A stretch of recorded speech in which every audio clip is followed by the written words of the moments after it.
Melanjutkan John Wick chapter 2 kemarin, kali ini kita akan melihat John Wick masih terus berlari setelah status ekskomunikadonya dipublikasikan dan hanya memiliki waktu 1 jam sebelum para anggota pembunuh bayaran di seluruh dunia mengincarnya. Nama John Wick sendiri terlihat berada di peringkat paling atas sekaligus memiliki harga paling tinggi, yaitu 14 juta dolar untuk siapapun yang bisa membunuhnya. Bayangkan, hanya seorang diri, tak ada bantuan dan akses kemanapun, semua pihak mengejar dia.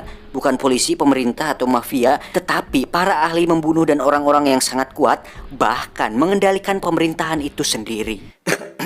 Do you expect him to make it out? I'd say the odds are about even.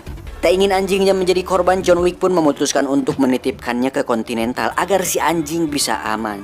John Wick sendiri dengan cepat pergi ke perpustakaan yang dimana dia menyimpan sesuatu yang sangat penting di sana, yaitu sebuah medali dan kalung salib yang akan membantunya nanti. Tak lama muncullah seorang asasin berbadan tinggi besar dimana dia ingin segera membunuh John Wick meski dia sadar bahwa waktunya belum dimulai, tetapi karena tak ingin melewatkan kesempatan, asasin itu pun langsung menyerang John Wick dan terjadilah perkelahian menarik di mana kita akan melihat kemampuan John Wick yang ternyata tidak hanya bisa membunuh dengan sebatang pensil 2B, tetapi juga bisa membunuh menggunakan sebuah buku.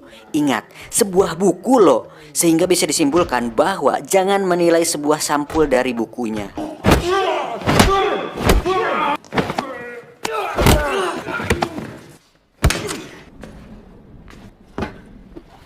Dengan sisa waktu 10 menit sebelum ekskomunikado, John Wick pun pergi ke dokter yang merupakan salah satu anggota kriminal, di mana John meminta si dokter untuk mengobatinya. Hingga saat waktunya tiba, akhirnya John Wick pun resmi dan sah untuk dibunuh.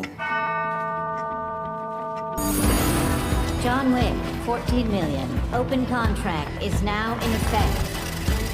And away we go.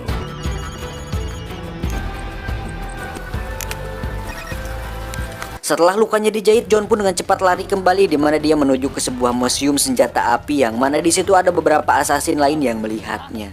Dan lagi-lagi kita akan diperlihatkan betapa kuatnya tekad seorang John Wick di mana dia merakit ulang sebuah pistol tua agar bisa digunakan kembali dengan normal. Coba kalau Anda di posisi dia, mungkin sudah panik. Aduh ya ampun, gimana ini? Tidak, aku gak mau modar dulu. Halah, cemen. Contoh dong John Wick masih bisa fokus dalam posisi terjepit. Anda hanya terjepit, hanya enak aja di dalam keadaan terjepit. Siapa anjing? Saat para assassin datang, John Wick pun langsung melepaskan tembakannya, kemudian dilanjutkan dengan pertarungan jarak dekat di mana John Wick memanfaatkan senjata yang ada di museum hingga bisa membantai seluruh para assassin tersebut dengan sangat amat membrutalkan. Anjir, makin parah sih di film ini.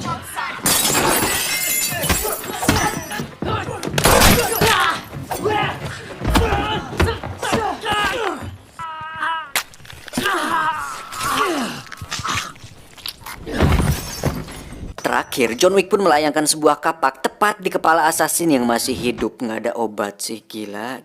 Si anjing sendiri baru saja tiba di Hotel Continental di mana di situ ada si resepsionis yang dengan senang hati merawatnya. Dan sampai sini adrenalin kita terus dipacu dan dipaksa untuk tak henti-hentinya merasakan lelahnya menjadi John Wick di mana dia lagi-lagi diserang oleh asasin lain di sebuah kandang kuda, tidak pakai nil.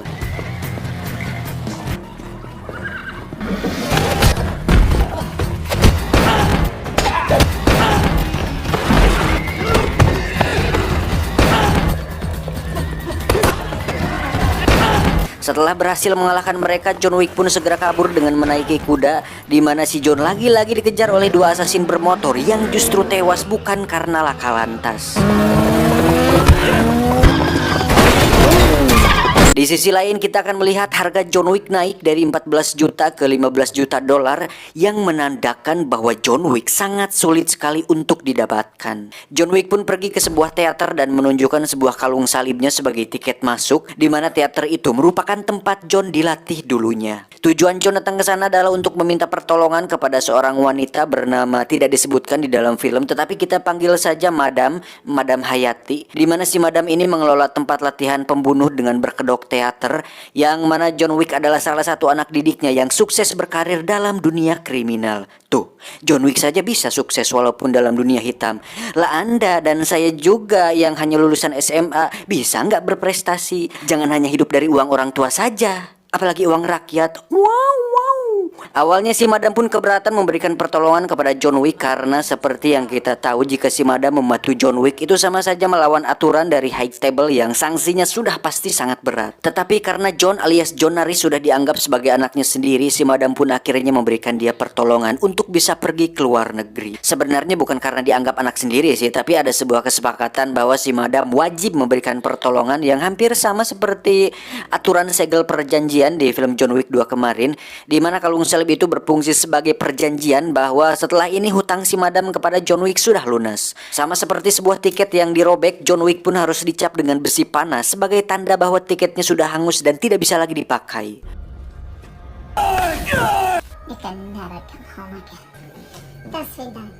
Adegan berpindah ke kontinental di mana kita akan melihat karakter baru bernama The Adjudicator, di mana wanita ini merupakan utusan langsung dari High Table dan bertugas sebagai hakim lapangan untuk mengusut kasus John Wick. Alhasil, Winston sang pemilik hotel kontinental pun terkena getahnya, di mana dia dipecat sebagai manajer di sana dan diberikan waktu 7 hari untuk merapihkan semua laporannya. Karena ternyata Winston ketahuan membantu John Wick saat dirinya tidak langsung membunuh John Wick ketika di taman dan malah memberinya waktu 1 jam untuk kabur. You have 7 days. Enjoy your stay at the Continental. Selanjutnya The Adjudicator pun mendatangi Bowery yang bernasib sama seperti Winston, di mana dia dipecat dari kepemimpinannya sebagai Raja Pengemis dan diberikan waktu 7 hari untuk masa pergantian. Namun Bowery yang congkak nampak tak terima dengan itu, tetapi dia tidak punya pilihan lain karena jika melawan The Adjudicator sama saja dia melawan High Table. You have 7 days.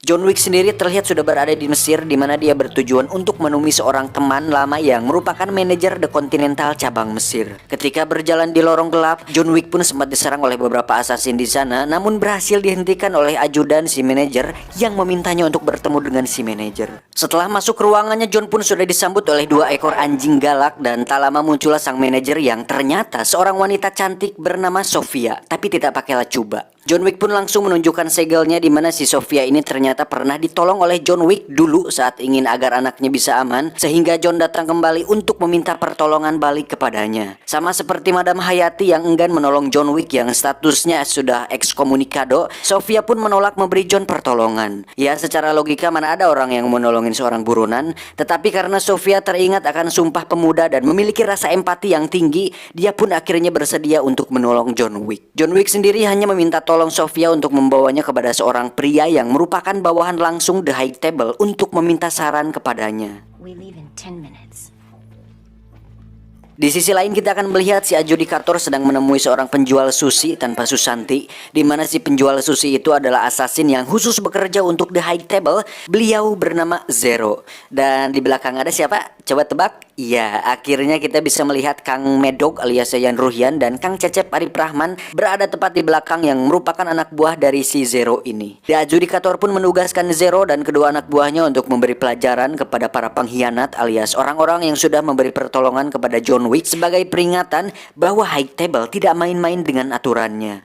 I have served. I will be of service. Dimulai dengan mendatangi teater Madam Hayati, di mana Kang Yayan dan Kang Cecep membantai semua anak buah si Madam sampai tak tersisa. Tak lama muncullah si Adjudicator untuk menginformasikan bahwa sebagai hukuman atas menolong John Wick, si Madam pun harus memberikan darahnya dengan cara mengulurkan kedua tangannya lalu ditusuk oleh pedang dan selesai.